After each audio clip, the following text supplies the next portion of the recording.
Hello, everyone, and welcome to Beginnings, the show that asks, where do creative people come from? My name is Andy. I'm the host of the show and a writer and performer based in Los Angeles, California. How are you all doing? How is dystopia treating you? I have to ask this. I'm not going to go into a whole long intro thing. It's not what this show is about, but I am curious. The atmosphere feels tense, and I don't know whether it's me self-selecting negative news, if that is the algorithm feeding me that stuff, or if disparate threads seem to be combining. For example, continued COVID denialism, ethnic cleansing, Cop City, climate change. Are they all building to something not good? Or am I just seeing doom and gloom? Me, a Jew raised in the 1980s in the suburbs by parents who were born in the wake of the Holocaust. And my grandfather fought in World War II in the German end of it. I don't know. It's good not to have answers, right? But do you know what else? It is also good to have this episode, because this is a really good talk. This is Arone Dyer, and if you don't know who Arone is, I'm going to read you her bio right now. Originally from Wilmar, Minnesota, musician Arone Dyer began writing songs in high school and even won a contest to perform at the Minneapolis Lilith Fair when she was 18 years old. But soon after, she developed carpal tunnel syndrome and had to give up playing guitar for many years. After moving to New York, where she took up work as a luthier and bicycle mechanic, Arone met Aaron Sanchez, a different Aaron, and the two eventually formed the group Buke and Gaze, which is named after the instruments they created to play in the band. I hope I'm saying the name of the band right. In the last 13 years, the two have released 9 albums and EPs, as well as a documentary about performing live during the first summer of the pandemic. Most recently, Arone recorded a collaboration with the European classical contemporary ensemble Stargaze, entitled, appropriately, Arone times Stargaze, and it is out now via Transgressive Records.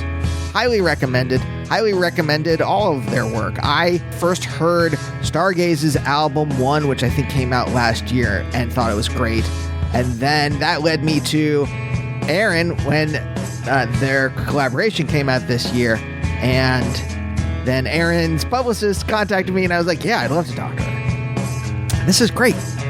Very interesting person, inquisitive, thoughtful. I mean, this is a person who created her own instrument, so you know she's got to have some interesting things to say. And she does. Growing up in Wilmar, Minnesota, malicious Sunday school teachers or not, I don't know. I won't spoil it, but I hope you enjoy this episode. Arone's the best. And if you do enjoy this episode, and this is your first time listening to Beginnings, why not check out other episodes? What I like to do here in the beginning is a little recommended if you like. I've been doing the show for 14 years. It's maybe daunting to try to go through the back catalog. So I like to do here, you know what, if you like this episode with a musician, maybe you'll like other interviews I've done with musicians just recently. This is just recently. Marnie Stern, Will Oldham, Andrew Savage from Parquet Courts, Rod Argent from The Zombies. If you're in the more, let's say, experimental side of things, Zena Parkins, Terry Riley. And if you like those, why not subscribe to the show? Why not check out episodes with non-musicians? I've done tons of episodes with writers and performers and comedians and artists. Leave a review. Find me on social media at Andy Beckerman. And stay tuned. Some amazing episodes coming up.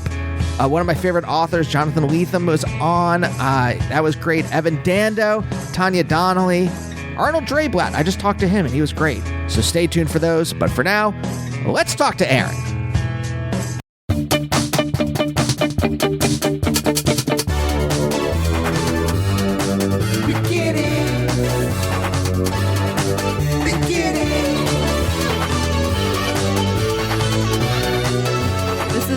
Artist therapy. Yeah, kind of.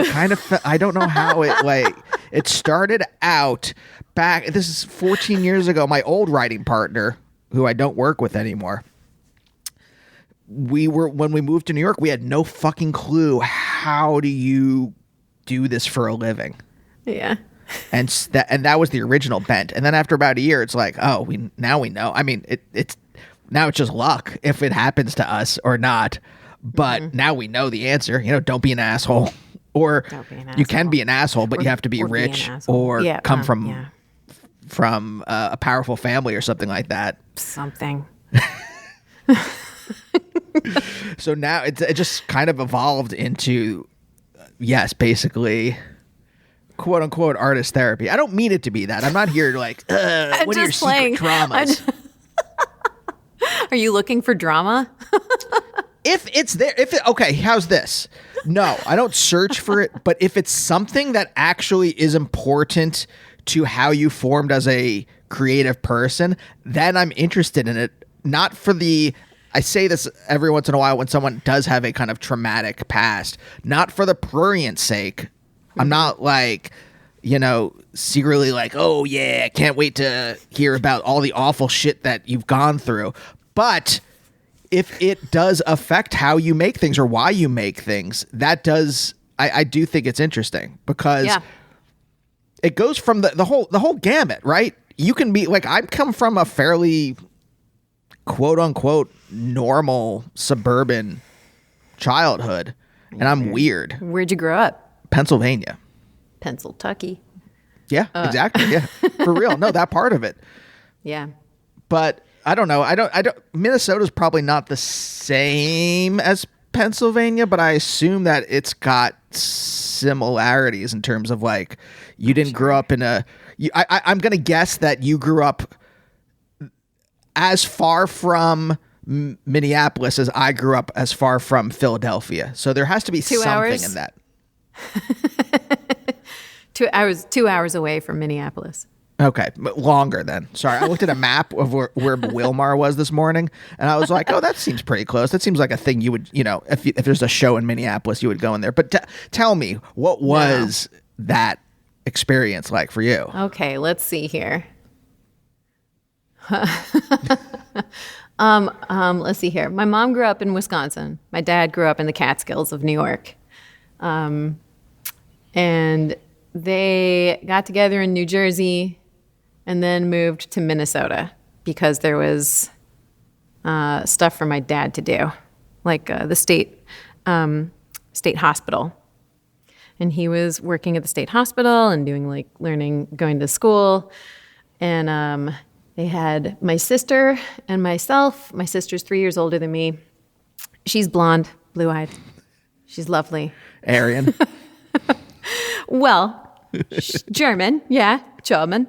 And I had brown hair and hazel eyes. And then my dad said, I knew there was going to be trouble when the school photograph came back and there was only one kid with brown hair. And it was me. So, hold on. I don't know. It certainly wasn't like that for the entire time. There was a very large migrant population that would come in the summer times, work in the fields, cornfields, soybean fields, and also the teenagers at that time also worked in the fields, white kids. So it was a working family place. It was also very religious, and my family is not religious. So that was another problem. So I got well versed in how I was going to go to hell, and I also, there was a,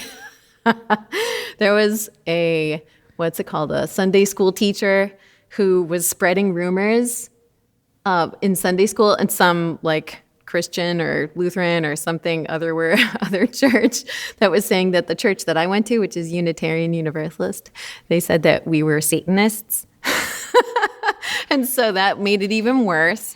But then my sister had friends who were in that church, and they stood up for us. That was really nice. Sorry. Okay. Hold on. Here you go. Yeah, go ahead. I got to ask about this thing. What do you mean that the Sunday school teacher was spreading rumors? Start at the beginning of this. When did you find out that rumors were being spread about your church? This is by a Sunday school teacher at another church? Yeah. I didn't learn about it until I was much older. My sister, who's 3 years older than me, had, she was like old enough to comprehend that. I don't even think she knew about it until her friends told her that they had to stand up for her and say that, and they said, no, we know her. We know that she's not a Satanist. But otherwise we were like super aloof and just kind of like going about our days.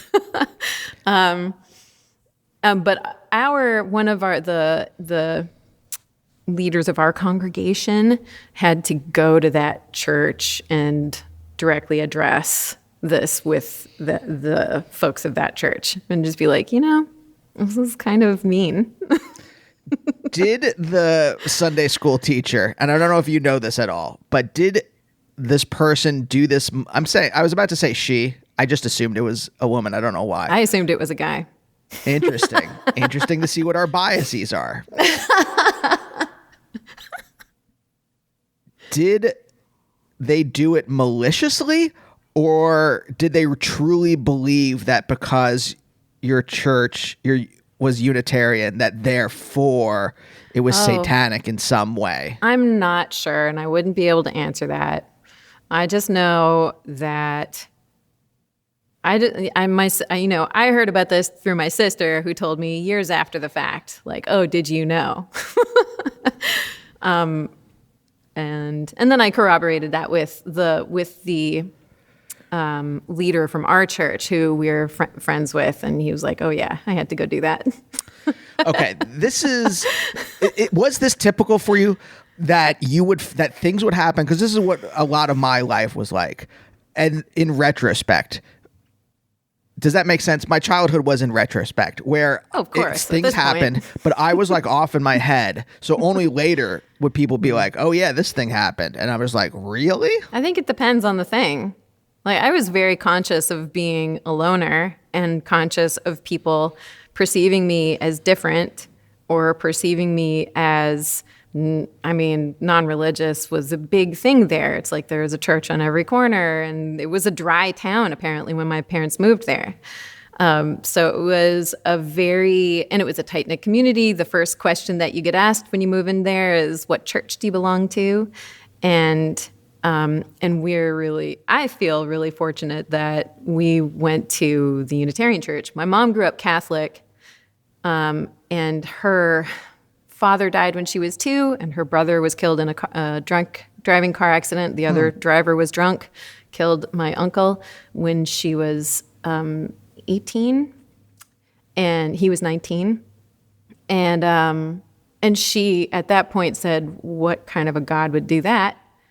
I'm going to rethink this whole thing." So then she was pretty, not like atheist, but she was a very skeptical and thoughtful person. And my dad is also very thoughtful and, just always questioning, very skeptical. Would prefer to be off the grid if he could. Is he a doctor, nurse, administrator? No, he worked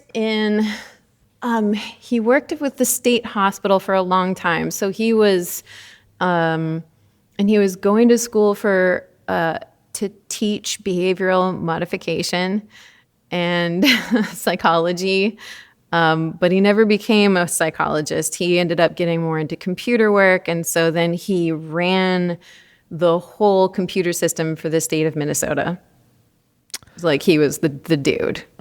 And I would go in and visit him throughout the years and just see. At one point, it was this 2-room computer that was incredibly cold, and his office was like down the hallway. And then the next time I visited, the computer was just in one room that was very cold. And then the next time, it was like a little bit smaller and a little smaller, until eventually it was in these 4 big stacks or 5 stacks that were, like what you would think of as a PC, right? This PC stack. And then I don't know if there's a better word for that. And then, yeah, that's around the time that he retired, and he's like, "Yeah, can you even believe it?" He started out with like ENIAC, and then eventually got down to like a Game Boy or something. Yeah. Did he want to change over into IT kinds of things, or Was it that I asked this? Sorry, I'm breaking into my question with a parenthetical, but like my own father wanted to be an urban planner. There was a glut of studied that what there, but in the 70s there was a glut of urban planners, and so he had to change career. Like it was going to be hard paths. for him to find work. Yeah. Yeah. So and then went into business and eventually became an accountant, which he really did like. So there was like a detour of about 10 years where he was like just, working to support a family. Yeah. Was that for your dad, or did he like really, he's like, I think he learned this MK things. Ultra stuff sucks. I'm going to go do IT. Yeah, no, I think that he found the medical world to be less and less helpful. So as he was working in state hospitals, he was working with people who had severe PTSD and that kind of stuff, mental hospital work. And he found that doctors were more and more prescribing medication as opposed to therapy, like one-on-one or group therapy, and because therapy took longer and medication dulled the senses, and he found that very frustrating. Like I was apparently also diagnosed as a child of ADD or ADHD, and they didn't medicate me because not that they don't believe in medicine, because they definitely believe in medicine, but I think that kind of a diagnosis, there are ways, like he went to school for behavioral modification, so he was like, we can work through this, we can figure out a way to deal with it. And so he would he did something similar to yoga nidra in order to put me to sleep every night. Sorry, what is that? Not every night. You know what yoga nidra is? It's basically like you're mentally walking through your body, or mentally focusing on different parts of your body, and that brings that attention, helps you relax, helps you focus, and it's just a practice, right? So it's something that you can start. Yeah, whatever, Yes, no, I do. I do that I do mindfulness exercises I do EMDR sometimes in therapy, or I did EMDR for a while. It worked. And now we may be going back to it. So there's the mindfulness practices of I imagine a blue light that comes down and lands on my head and then kind of flows through the rest of my body. And that's part of this kind of mindfulness exercise. One of the ones that cool. I do for this. That's cool. I find it really hard to visualize a blue light or a yellow light or a light, light on my body in a place and it's moving through. I have a hard time doing that. But if you just say your thumb, I can think about my thumb. And that's enough. Yeah, no, it really is interesting because it is you sit here, I close my eyes, and then I have to imagine what I look like from a third person perspective. And it's really difficult because I can kind of whatever the last image was that I just saw. So out of my periphery staring at you on the screen, I kind of saw my legs and my hands, and I can imagine that. And I can kind of imagine the screen here and all the other stuff. My eyes are closed for the listener. But when I try to, and I can imagine from my first person point of view, a light, but once it the light, this bluish kind of glowing, almost the glow is almost like a aquarium. That blue glow that you go when you go into one of those. Whatever floats your boat, man. So that lands, and then I can kind of imagine as it spreads out from my first person point of view. But if I have to switch it, it's very difficult. Is it inside you or outside you? The light is outside, and then it outlines my three-dimensional shape. You become a silhouette. Yeah. Wow. Yeah, very, very atomic bomby. Yeah. Wow. Yeah. Akira. But okay, yes. But when is your dad doing this? What years? Because does this line up with Reagan? Is this the beginning of the neoliberal period where everything starts turning to shit? I think. Well, no, wait. Reagan was in the 80s, right? or Yeah. late 80s. Late 80s. I forget. He helped me. Did he do 8 years or just 4? He 8. did 8. 1980 to 1988. Oh, yeah. Okay. So, yeah. Well, then definitely that's when he was doing all of that. And then when we moved to our new house in 87 or something, it's possible he was still doing it then. Anyways, yeah, around then. Because I could see how someone would become disillusioned during that period. When yeah. I mean, especially in a mental hospital when Reagan defunded that in the 80s. And that's, I think, when it was just like probably like what everything else is becoming now, which is like everyone like going, fuck. What do we do? Just throw some pills in their mouth and send them on their way. Yeah. Ain't nobody got time for nothing now. It's really sad. But like, yet we have so much time. We have all these resources, but we're not doing it. I don't know. No, it's going to have to crash, I think, before. Yeah. And then someone's going to, I've just started, but there's a author named Vince Bevins. I don't know if you've ever read. He wrote the Jakarta Method, and he has a new book about why have the mass protests of the last, decade or so not amounted to anything. And it's basically his conclusion is that mass protest doesn't do anything on its own. You have to have an actual organization to step in with a plan to control things, or otherwise it's just kind of a amorphous, chaos. Formless thing Blob. that doesn't really know what to do with their demands. Like, same thing with like the civil rights remix in 2020, where it was like, it ended up with larger police budgets somehow. And it's like, what the fuck? But anyway, so crash, and then fingers crossed, there is some kind of organization there that can step in so that fascists don't. Fingers crossed. Yeah. I don't know, man. I don't know either.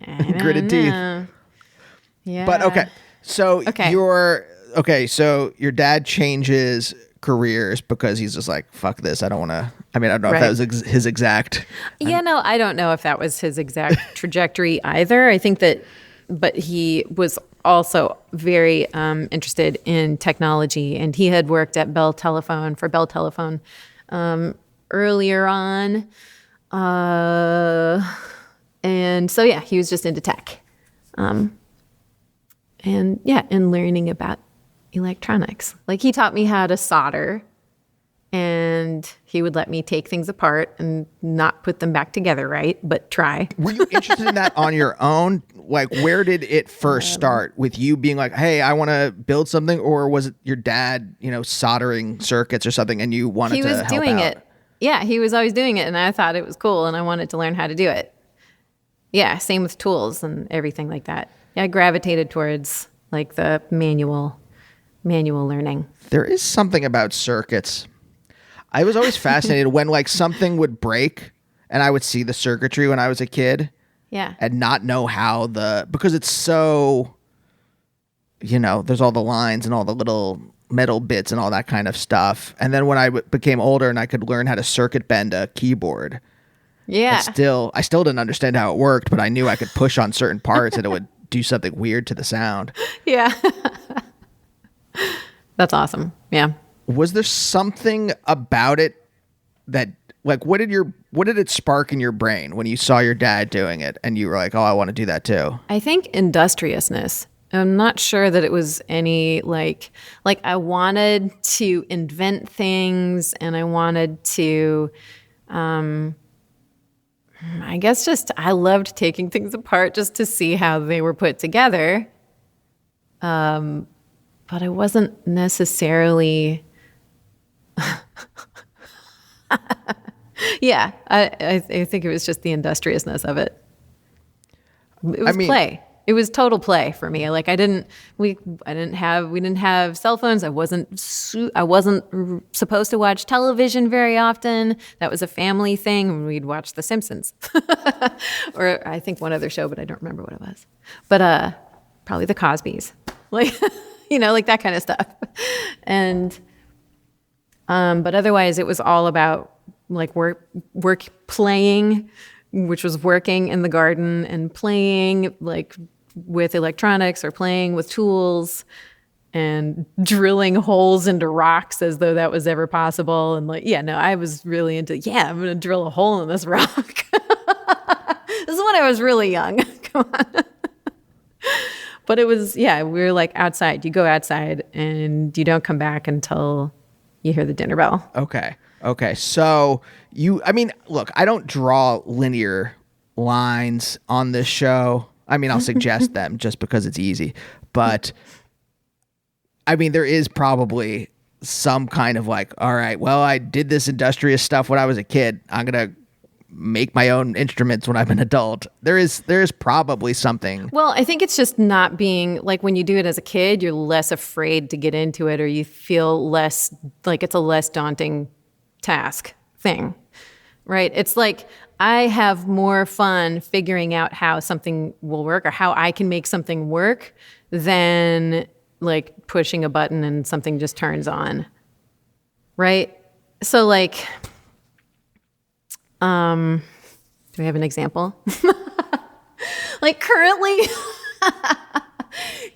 I am sitting in a makeshift sound booth in a huge echoing cavernous room, which is really lovely. It's this gallery called Kino Saito, and I'm doing a residency here, but I cannot do sound work in here without feeling incredibly self-conscious because if you can hear it, right? Can you hear it in the background? It's like, it's there. So I have put a table on top of this table, and I've taken every soft thing I have, and I've put it everywhere. I have this stop. I mean, I'm just like trying to figure out how I can make it work here. And that's fun. Okay. This is interesting. Do you think you're a non-fear-based person? Does that make sense? I couldn't think of like... Totally depends on the subject. Like if you tell me to put on a dress and walk outside, I will be terrified. Okay. Or like walk around in heels, or like basically my fears are in how I'm perceived and how I'm socially perceived. Or I think that's my fear, my biggest fear. Specifically like femme presenting type or? Like, yeah. So I've been a bit of a fighter my whole life as far as gender norms and like I'm she, her, I'm female. And had I grown up at this time, though, I would probably be a they, them, just because like it's easier, like gets the point across. Right. I don't want to be perceived as, here's the kicker. I don't want to be perceived as weak, stupid. I don't want to be perceived as like the male gaze version of what a woman is. Yes. I've always really fought against that. It's frustrating. And at the same time, I've tried to find myself in there too. But that's where I'm the most fearful. Right. When did you get the vocabulary to kind of like talk about this or think about who you are through that lens? Very early. My parents, I mean, like I'm already telling you, like both of my parents are very skeptical, thought-based people and very open to conversation and debate, and also very much into expression, self-expression, and they were incredibly supportive of me, just being whoever the fuck it was I am. I was just talking to my dad this morning, and he's like, "It's crazy. You would just always land on your feet." Like it's weird. I asked about the non-fear-based thing because I was thinking as you were talking about, like, look what I did to kind of make a makeshift. I have the sound blanket behind me. I have this here.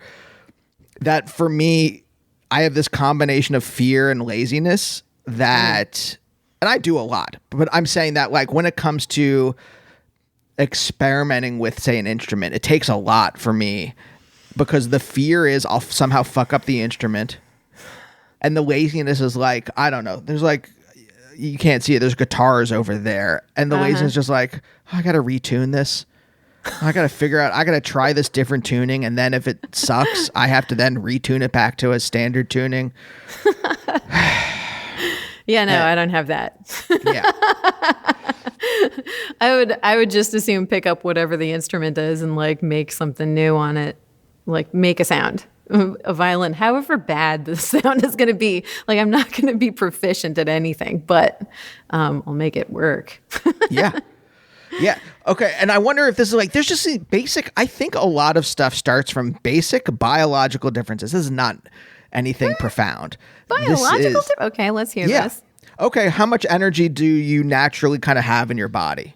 Or how much energy? I mean, it wasn't even, but yes, you've seen that. You said you have, you said ADHD, I think you said, right? Yeah.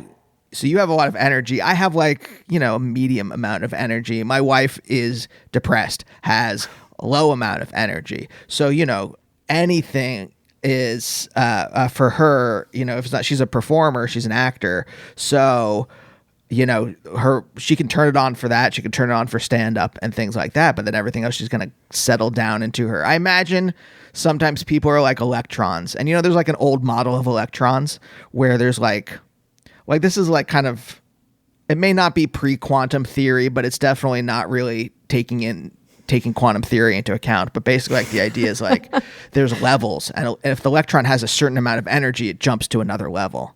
But then at its core, it's just at its least excited state, there's this bottom base level.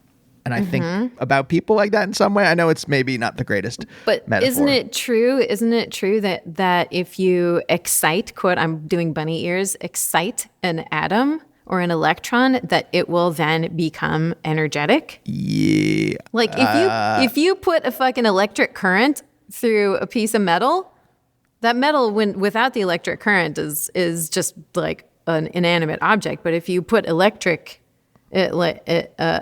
current to it, it can cause an explosion on the other end. Like, yes. I'm thinking of like two nails, and you have the A and B here, and you have a piece of little aluminum foil here, and you put some electric current there, and that'll pop the top off of the aluminum foil. Super cool.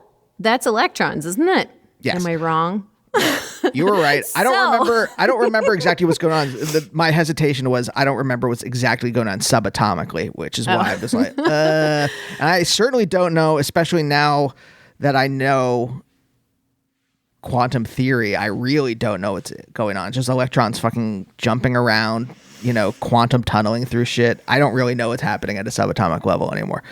I guess the whole thing was more like, okay, so you've got more energy than other people maybe. And also, here's this other difference. And this is so minor, but I think it's enough. You said you were brown haired in a like Nordic kind of Aryan area where everyone is kind of like blonde and blue eyed. And that's enough of a wedge, I think, that it pushes you apart from people. It may be small, but it's enough. Yeah. But I was always whether I had brown hair or not, I was always wanting to make other people smile. I always wanted to have laughter around me. I always wanted to just, have joy around me. And I think that also set me apart from other people because they were embarrassed by me. They would be embarrassed for me, for having that much ability to be a social dragonfly and to not be afraid of talking to strangers. And throughout my life, I've been around people who I have embarrassed in one way or another because it comes so easily to me to just strike up a conversation with a stranger. And no matter who they are, no matter what the situation is, I feel quite fine with that. And I think that other people, when they project their own fears onto me, then they would get scared for me. Poof. Do you have good boundaries, or did you let that embarrassment and fear leak into your own brain? I don't mean like you, like yay, but like that you couldn't control it. Wait, no, I definitely felt bad often for making people that I care about feel nervous. And, I don't want anybody to, like, that's the thing. Like, the whole point of everything I do is to make people relax. Like, and if I'm making someone that I care about feel uptight because of how I'm like, interacting, then that sucks. That's hard. I don't want to do that. And then I try to like, limit myself. But ideally, I don't do that. Yeah, but it's not okay. Like this, I guess this is the balancing act. And this is something that I've just kind of come to more really in adulthood. As a complete parenthetical, my wife and I were talking about this the other day, but we're both very COVID conscious, but we also have business meetings that we have to go to, and we do them outside. But even outside, I try to wear a mask if I'm close up with people. And Naomi was saying, she's like, look, I agree with you, but also we have to balance, we also have antiviral nose sprays and mouthwash and all this other kind of stuff that we use. And we're outside, maybe in a business context where you might make someone who doesn't maybe understand the science behind COVID, you're going to make them uncomfortable. And then how is that going to affect how we whether we sell a television show or whatever.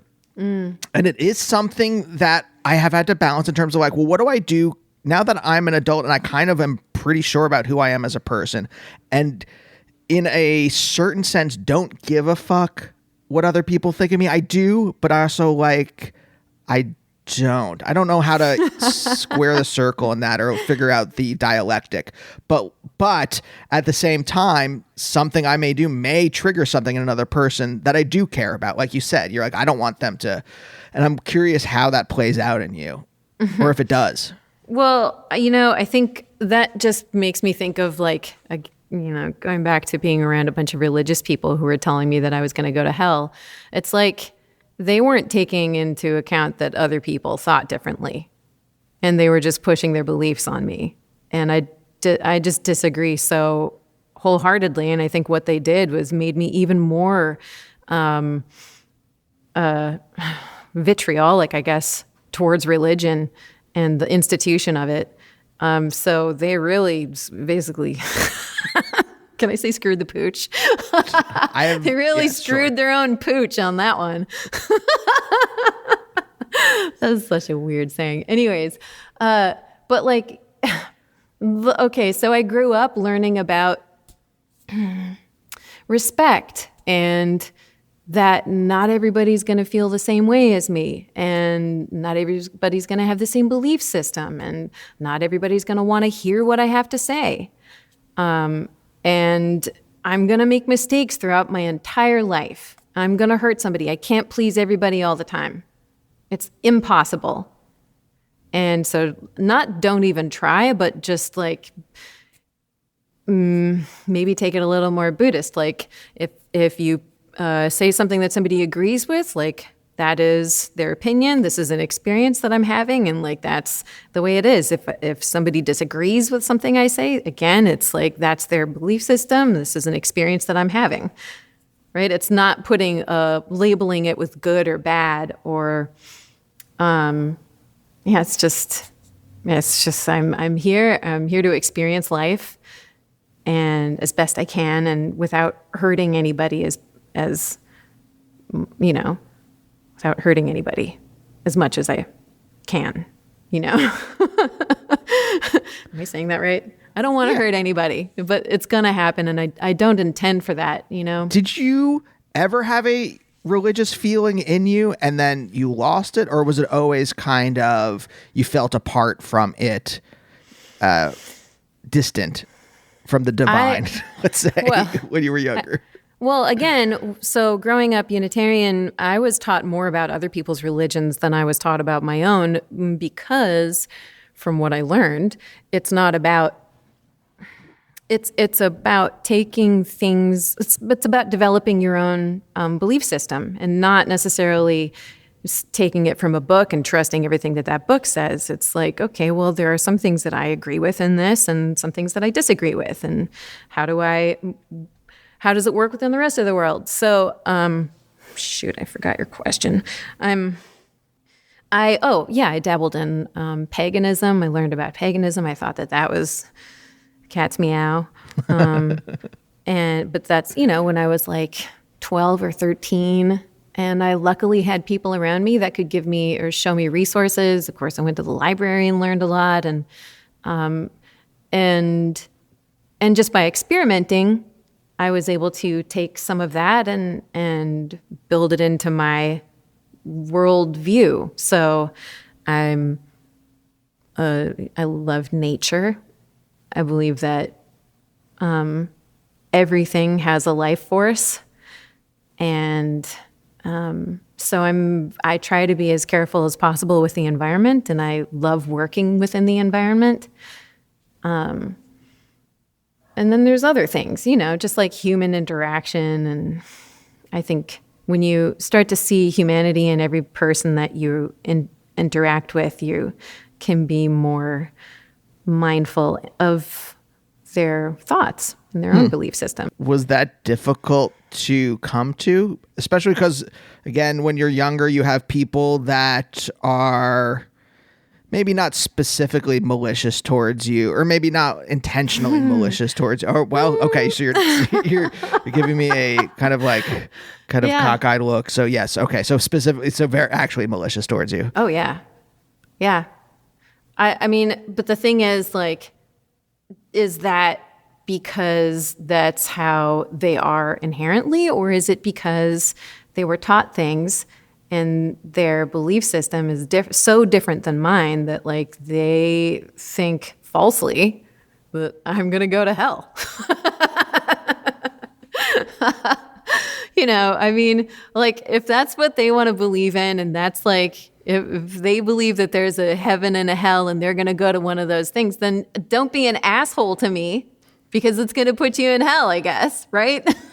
I can't figure out, specifically evangelicals. Jesus.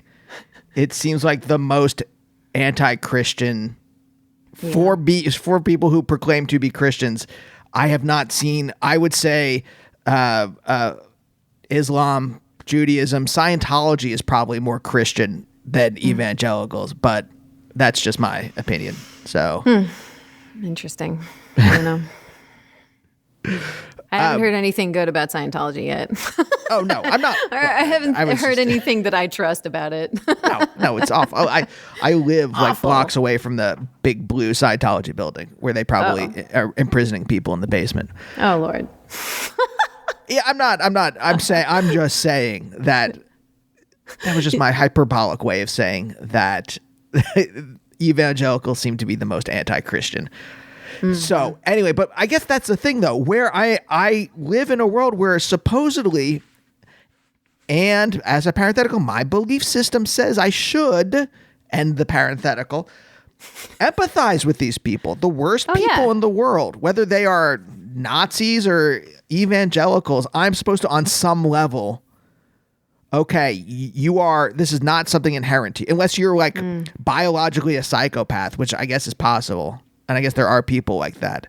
Well, I don't know. I don't even know how much of, I do know this. Sorry. I was going to say, like, I don't know how much is biology. I do. There's you're born a certain way. Your brain is in a certain way. And then your developmental, no. Hold on. Okay. Your developmental pathway forms, and your brain forms different grooves based on that original biology. So it is a dialectical developmental system that has this kind of neuroplasticity that then is molded over the next, I don't know how long. Your brain doesn't settle until your early 20s. So it's all of that stuff together. So there might be a thing there may be a certain amount of people who are actual psychopaths, and your brain, for whatever way, forms like that, and it doesn't change. I don't know. But mostly it's the developmental plasticity and the development over the your first whatever, however many years. So I'm supposed to empathize with these people who are abhorrent to everything I believe in. And I can't do it. I've a lot of trouble doing it. Well, I think, again, so I'm just going to say again, I disagree that people are born with certain tendencies. I think that it is possible for, like there are certainly underdeveloped there are ways that we could be born with underdeveloped mental capacities, right? And which makes things difficult throughout the rest of our lives because we're just constantly trying to play catch up with those folks. But that doesn't necessarily lean them towards what you say is abhorrent, which is like one political view or one religious view or spiritual view, right, versus another.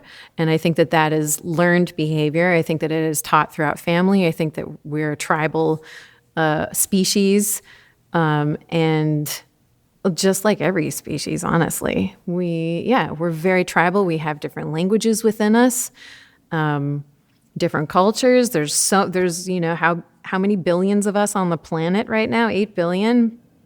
We're gonna like double that in the next 10 years or something. And I don't remember what it was. Don't quote me on that.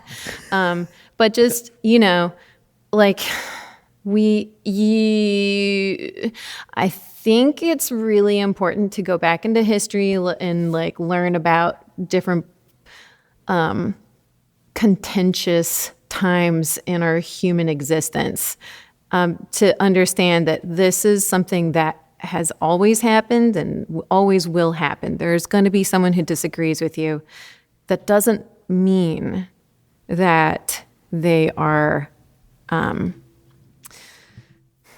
unassuageable. Is that a word? I think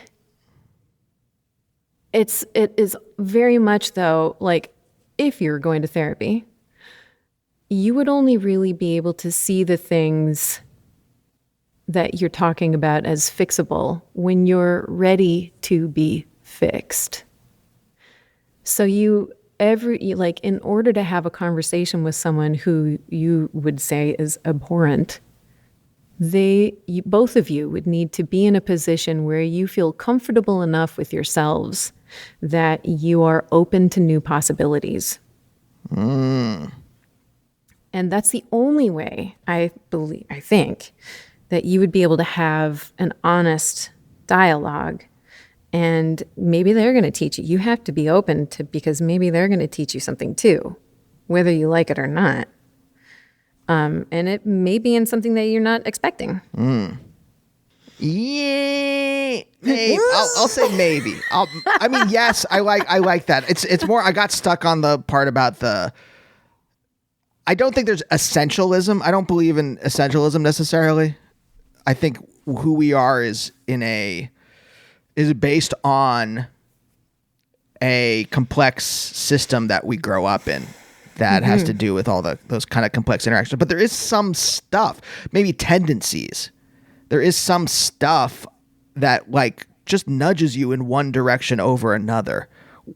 Look, if you were born missing a thumb, you would figure out a way to use your hand that makes it so that it's like you have a thumb. But I'm talking about I think about people when I write characters.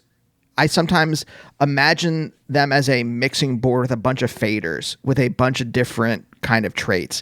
And it doesn't really there's no like one-to-one as it goes into as I'm writing a line of dialogue. It doesn't really do that, but it's just how I kind of like visualize them. But there are some, when I think of how a person is set up, there are some traits that have it's always going to be between a 3 and a 5, whatever, on the fader. Anger, whatever, pick a trait. And that's just something, it's not an essential thing about them. Like maybe that person can change that through therapy or through... Yeah, maybe they have high blood pressure. Maybe they do. Maybe it's a physical thing that leads that. But like those numbers, whatever, like when you go to the doctor and they're like, hey, your cholesterol is, 199 or something like that. You got to watch out. That's some number that signifies something physical about you. Like, think about this.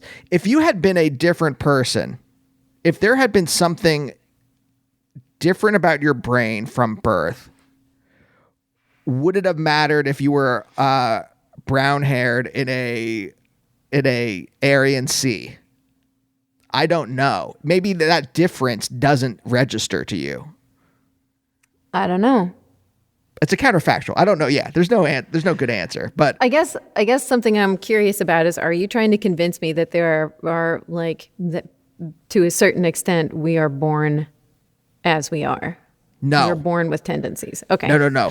I'm not saying that. sure. I'm saying you are born. That there's an original way you are born, though, and that way develops through the system that you grow up in, and you can change.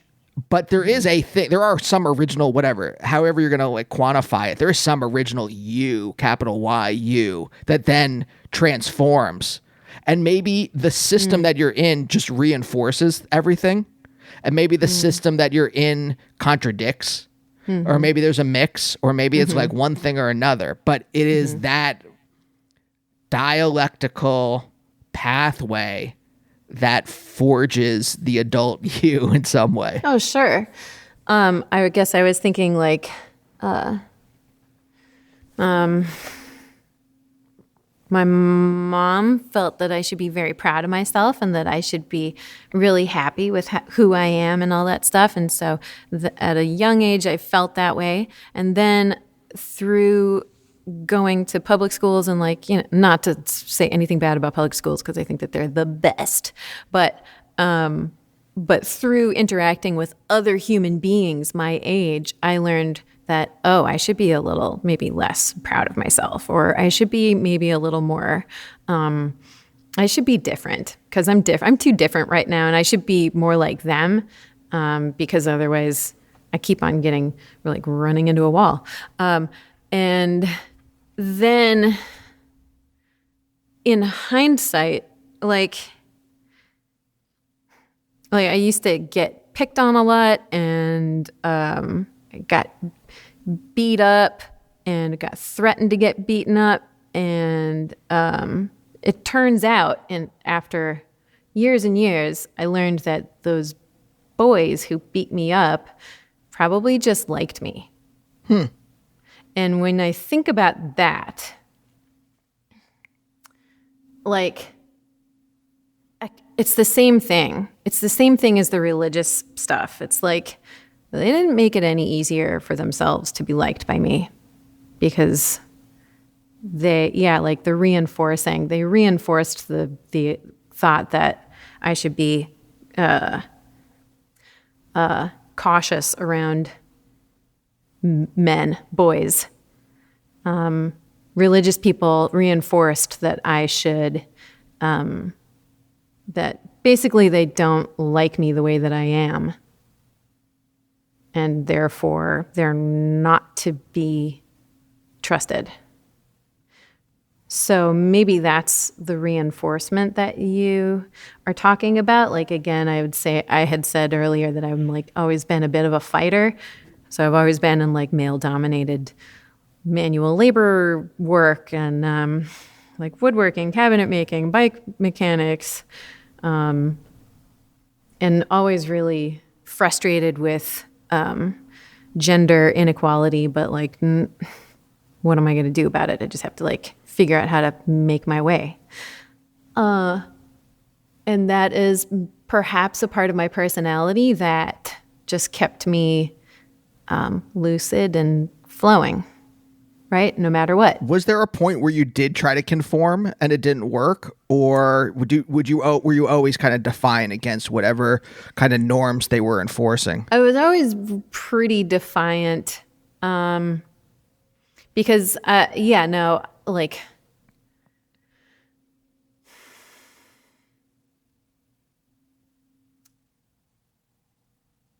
it just didn't feel right to be called pretty. It didn't feel right. I don't know. I didn't like the language that was used around me. But like, oh, what the fuck? It's not like, oh, don't talk to me like that. This is triggering. No, it's not like that. I just like basically, okay, well, that's how you feel. Okay, cool. Thanks. I'll take that compliment. I appreciate it. I'm going to continue to wear Carhartts and, not necessarily, I'm not going to wear makeup. But no, there has definitely been times when I try to put on that femininity as a costume, but it always feels like I'm an imposter. I always feel like an imposter with it on. Where did your creative ambitions form in all of this? So I sang at a very young age. I was just like going for it. My dad is a musician, and he played guitar, and he showed me how to play guitar. And so basically when I was 9, he gave me a guitar. And from that point on, it was my best friend. And I would basically just like sequester myself in my room and play guitar nonstop. And that was also because like, I became a little less trusting of going out and being social with people that were either going to beat me up or, insult me or tell me I was gay, or like, not that there's anything wrong with that. But I mean, again, like my perception of myself is not what other people see me as, right? Mm-hmm. And so, it's like and then religious stuff, but it was just too much to have to like constantly defend myself or fluff my chest, in order to be like, yeah, I'm fine, guys. I don't know what you're talking about. Don't look at me like that. And so, I think I turned inwards. I loved playing music and making up stuff. I was really bad at, and I wasn't bad. I was not the greatest at playing other musicians' music. But I took piano lessons, and then it basically would just take something until I get the hang of it, and then I'd start making up my own music kind of thing. And that was much more exciting to me. So again, I think it's a builder mentality, or like just experimenting and playing, having a good time. Yeah. Do you get bored with other, like, you're sitting here playing Bach minuet, I don't know, or something, and you're like, all right, I get it. And then it's boring. And so you're like, I'm just going to like do my own thing, or I don't have an or for that. I think that it's more about like, I have a hard time expressing myself through someone else's words. And similarly through music. So if I can express myself, I can express myself very crispy clear when I'm making my own music. And I have a little harder time getting into, I guess, maybe it's the mental space for other people's music. I've gone on tour with like Wyoke, and I've sang with the National, and it's like I appreciate those experiences so much, but it definitely is one of those things where I'm putting on an outfit. I'm putting on a posture, and I don't get into it with my heart. I try to, but it's really difficult for me. And I don't know what that is. Yeah. No, I get it. I get that kind of like uncomfortable feeling. I know what that's like to like, you're trying on a pose.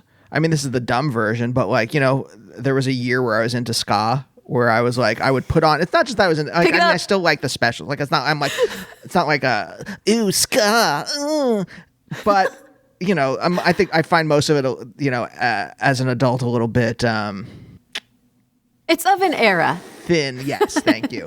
It's of an, but my point is, I put on a suit and a little, I don't know, newsy cap or whatever like that. And I'm just like, I'm trying it out. I'm like, this doesn't feel, all I wanted was a job. And I'm now as a writer and a podcaster, I get it, where I could wear a band t-shirt and jeans. And that's it. That's all I ever wanted. And that's the uniform. That's the uniform that felt right. But I tried anyway. The ska thing was a dumb version of like what you were going through. It's an experience. Yeah. And then you take from it what you like. You're still wearing all black. Yeah. But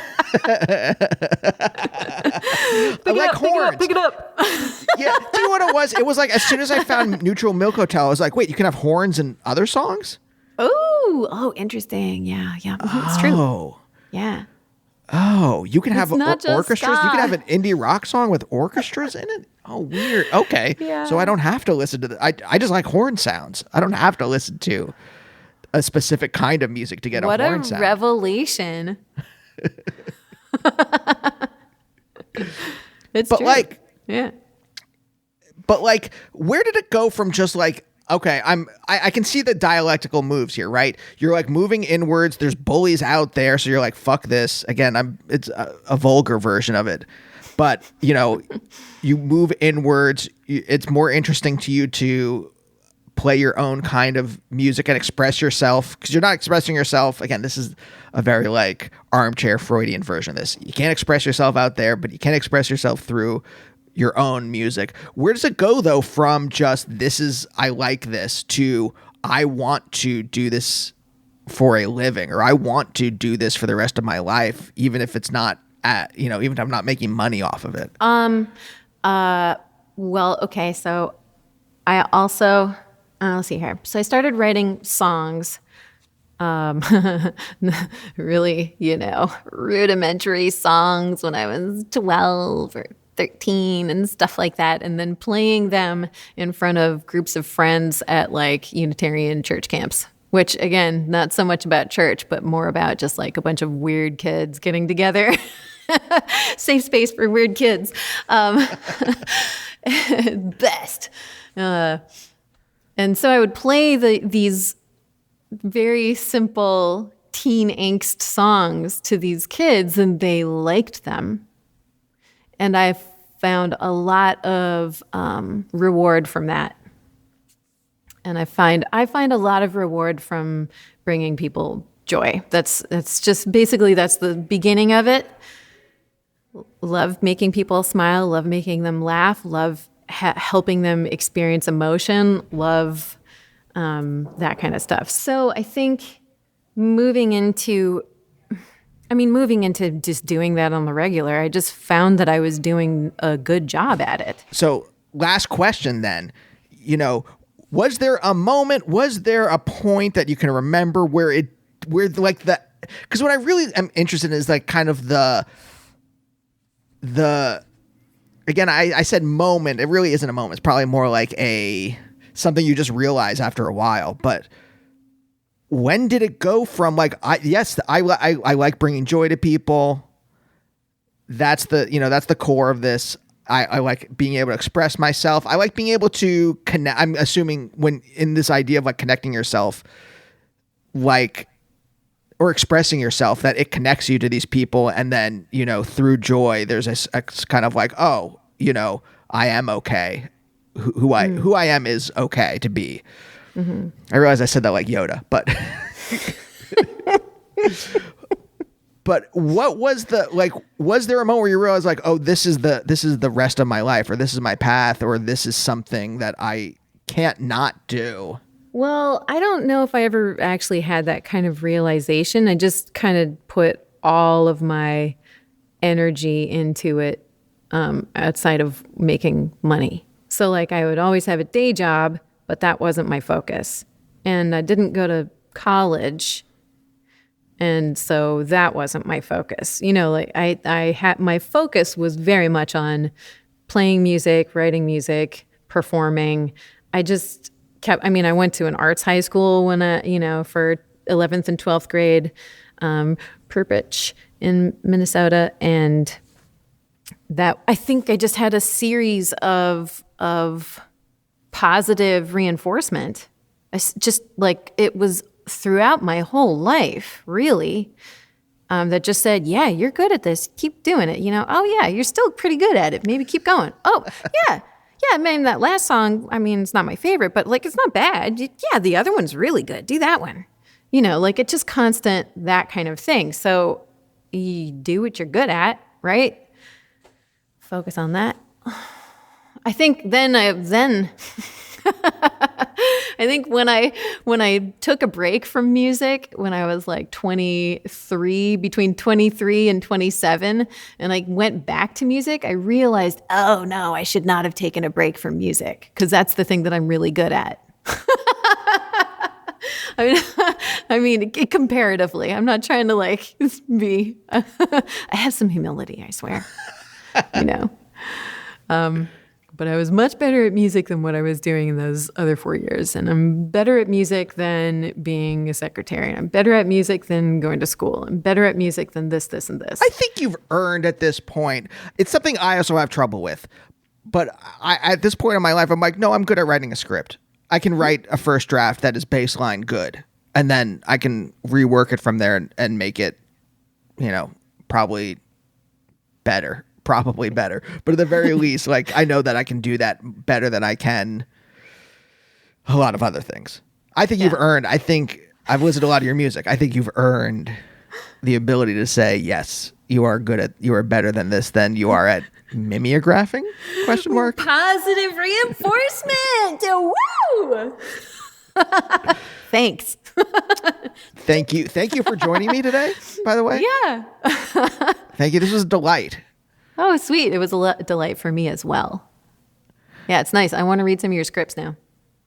I might disappoint you. Okay. All right. No, that's not true. I don't know why I said that. Yeah, I had to balance out. You know what it was? I had to balance out two things. The balancing of I was just like, in my mind, haughty. So I had to balance it out with self-deprecation. And the other thing, I do have this kind of like knee-jerk kind of hierarchy in my mind of art. And if someone is doing something that's a little more avant-garde than me, I immediately put myself underneath them. Oh, interesting. I mean, I think that's probably a very normal tendency. Where I'm like, my sitcom script for Comedy Central is not as good as, Well, I've been doing voiceover lately, and it's the same thing to me as music. It's like I get to put myself as much as I can into this voice. I get to say these words, and I put myself into it as much as I possibly can, and then I record it, and then I edit it, and then I send it off, and I have to try to make somebody smile, and then I get some feedback about it. It's just like music. Yeah, it is shorter in my mind. But do you look? But in my brain, I'm like, okay, as much as whatever it is, The Simpsons in its classic period. All right. Yeah. In my mind, somehow I'm just like, yeah, but it's not, whatever. I can't even think of. I was about to compare it with music or something like that. It's not A Rainbow in Curved Air. It's not, for some reason, Stan Brakhage is somehow above that. I don't even know how you compare it. I know that at some core, you can't even compare these things. You can't compare Steve Reich and The Simpsons. But in my brain, I'm like, but obviously, Steve Reich is much more important than The Simpsons. Isn't it Steve Reich? I believe it's Steve Reich. That I can't see. I've always half the time people say Reich, half the time it's Reich, and so it is Reich. I trust you as a musician more than me. Reich. Well, I got corrected, so yeah. Did Steve Reich himself correct you? I was like, but someone else was like, it's probably Reich. I believe he doesn't like to be compared or like in the same world as the other Reich. Do you think it is Reich? And then he, after, growing up in the wake of the Holocaust, he was like, I got to make it sound right. Like, not necessarily. No. Why not? Who cares? Jesus. No, I'm just asking. Like it's like something else I wanted to change the pronunciation. Like their last name is like Ass, and so they're like, well, actually, it's Ass because they don't want their last name to be like Joey Fook. Ass. Yeah, Fook. Yeah. Well, who knows? Yeah. I was gonna say also, I find it really funny that most of the time when I'm swearing, it has to do with church references. How so? I think that's my latest habit, which I'm gonna try to get rid of. I'm like, oh Lord, Or Jesus. So your swear words are just like a Victorian version of swearing. I mean, I think it's really Canadian personally, but like, I don't know. Zounds, God's Double wounds. Anyways, all right. You got to go? Yeah. But All right. thank you for joining me. This was a delight. Thanks for having me. Of course. Let's do it again. And we'll see you next time. Bye. Bye, oh, bye, oh, bye, oh, bye, oh, bye, oh, bye, oh, bye.